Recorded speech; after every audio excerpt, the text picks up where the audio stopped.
Okay, let's talk about something called the reaction quotient. So the reaction quotient is set up the exact same way as K, the equilibrium constant, except what is important to remember and the important difference between Q and K is that the reaction quotient Q is at some time that is not equilibrium. And what we do with the reaction quotient is we're given some sort of information about this reaction that's not at equilibrium. And then from that information, we will compare Q to K, either QC to KC or QP to KP, whichever type of equilibrium or reaction quotient we're talking about, to see which way the reaction will proceed to reach equilibrium. So we're going to compare Q to K to see which direction the reaction will proceed to reach equilibrium. So that's what Q allows us to do. And when I say which direction the reaction will proceed to reach equilibrium, I mean either will the reaction proceed to the right and produce more reactants, or I mean will the reaction proceed to the left and produce more reactants. So here produce more products, here produce more reactants. So the Q, I'm just going to write this out. The QC would be with concentrations, would be the same as the concentration of the products over the concentration of the reactants, just like we did with the KC. Or you could say the QP, which now is for pressure, would be the partial pressure of the products over the partial pressure of the reactants. So depending on what information you're given, that's how you would use it. But it's the same exact setup as the K that we've been learning about, the equilibrium constant. It's the products over the reactants. Again, there's no unit because it's essentially a ratio. The difference here between Q and K is that we are not at equilibrium.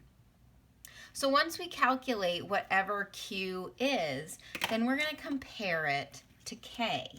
So if Q, whatever, C or P, is less than K, these values, when you actually calculate them, if Q is less than K, then that means this reaction is going to proceed to the right. So there's a few different ways you could say this. You could draw the arrow pointing to the right. You could say it will favor the products because the arrow is pointing towards the products. That means it's going to make more products. Or you could say it would favor the forward reaction. These are three different ways to say the exact same thing. I will accept any of them on an exam. If Q is greater than K, then that means the reaction is going to proceed to the left or favor the reactants. Or you could say the reverse reaction. And again, we're talking about what's going to happen between this position that is not equilibrium and reaching equilibrium. If Q equals K, then that means you are already at equilibrium. So let's look like what an example of a question, how a question like this would be worded. So I'm going to say if the partial pressure, so here is a formula. Carbon monoxide gas plus nickel 2 oxide, solid, is in equilibrium with carbon dioxide gas and nickel solid. And the reactions, the problem says if the partial pressure of carbon monoxide is 100 millimeters of mercury and the partial pressure of carbon dioxide is 660 millimeters of mercury, what is the QP? And it says if the KP is 700, which way will this reaction proceed to reach equilibrium?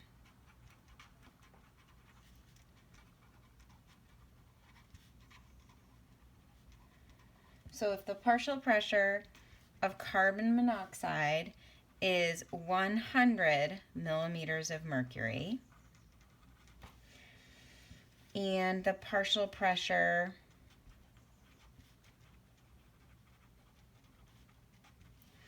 of carbon dioxide is 660 millimeters of mercury, what is the QP? So that's the first part of the question.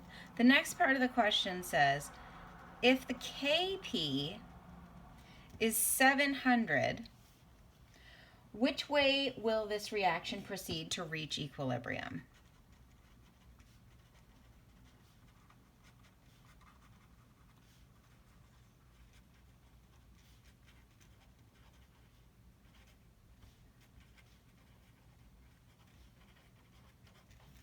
Okay, so let's look at the first part. If the partial pressure of carbon monoxide is 100 and the partial pressure of carbon dioxide is 660, what is the QP? So just remembering what we know about gases. So remember that gases mix together and the total pressure is the sum of all the partial pressures.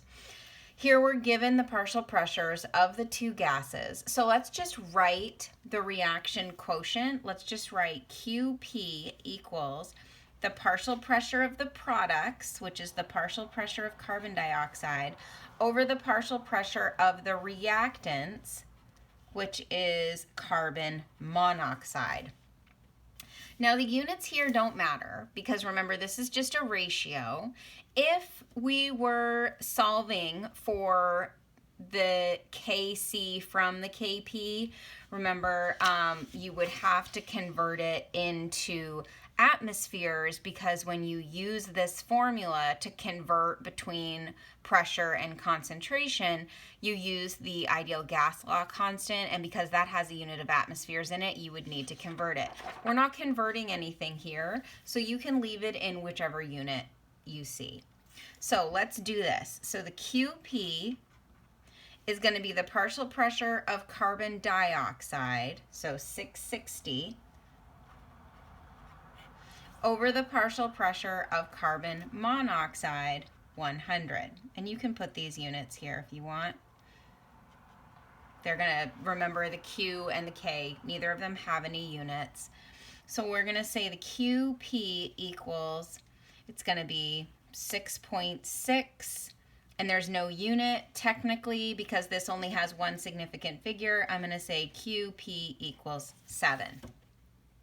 So that is the QP. So again, remember the Q, this is the reaction quotient. It's the ratio of products to reactants at some point that is not equilibrium.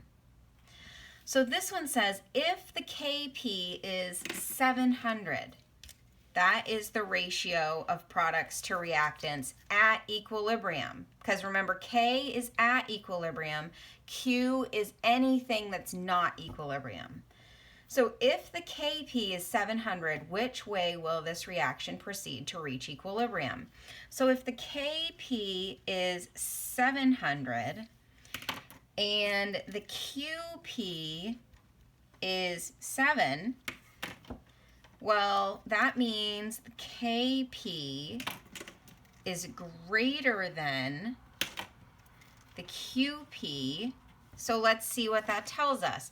If the K is bigger than the Q, that means to reach equilibrium, it's going to favor the products. Because remember, these numbers just tell us the position of equilibrium. The bigger this number is, the higher the numerator must be. It's just a fraction. And remember, the numerator are products. So that means if the KP is greater than the QP, the answer to this question, which way will the reaction proceed to reach equilibrium? The answer is this reaction will proceed to the right, which you could also say would favor the products. Or you could just draw an arrow pointing to the right. So any of these three things would be totally accepted here. You might see different sources use different terminology. I will accept anything. So this is what the reaction quotient is. This is how we use it, and we are able to predict the direction of the reaction to reach equilibrium based on the comparison of the value of the Q and the value of the K.